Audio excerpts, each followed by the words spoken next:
can't talk too loud. I hope you can hear me. I'm gonna tell a brief story, and it might be a little bit more brief, and followed by a brief question, and maybe even exhortation. So I remember coming back from Blackbird one day in Milledgeville, and there was a guy who yelled at me from across the street.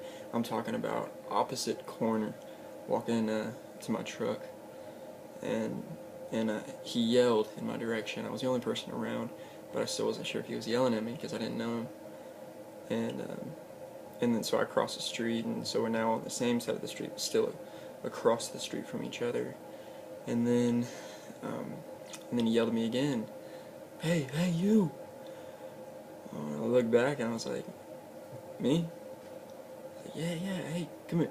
And he yelled at me from across the street.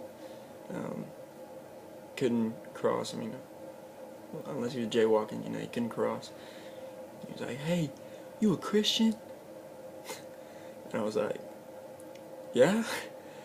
And so he ran away. And immediately I was like, oh, dang it. This guy's going to ask me for some money.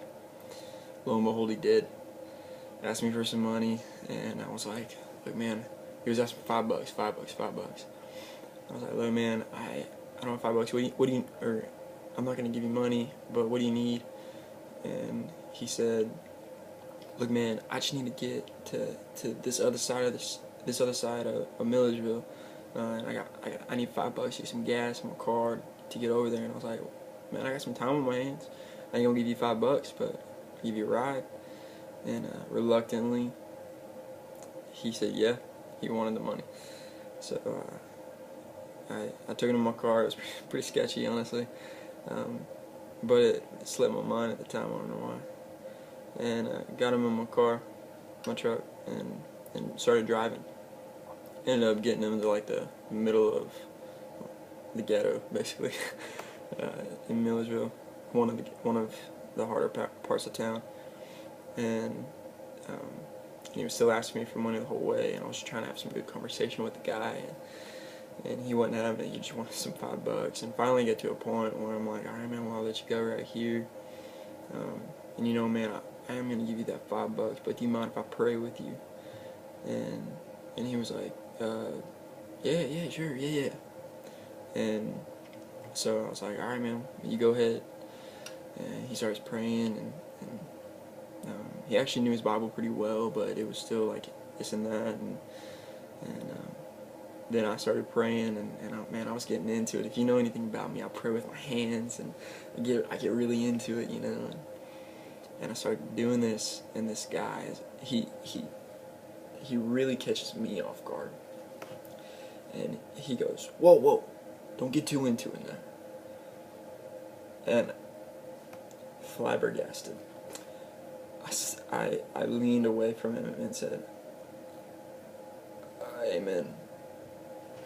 And then because he got $5 from me, he wanted to keep on going, see if he could get some more money. So I drove him like another 2 blocks, and he started asking me for more money, and I was like, no, we're done, man.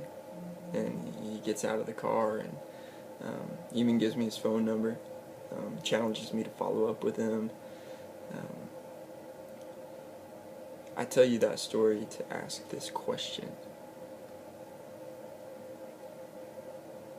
I'm now living across the hall from somebody who I haven't been able to spend any time with. He's just here for the summer. He says he's a Christian, just like that guy that I picked up. But after praying with that guy and him stopping me because I got too passionate in my prayer and talking with God, that's when I knew that guy, he didn't know the same Jesus that I knew. This guy living across the hall from me, he says he's a Christian, but I don't know, because I haven't talked to him yet. I hope that if any of my roommates have, that, like if he doesn't know Jesus Christ, who saves sinners out of the depths that they are in and don't know it, if he's in there, then God, I pray that we're bringing it to him. And if he is a Christian, then dang, I gotta hang out with this guy. But since I don't know, I gotta go hard. I hope you do too.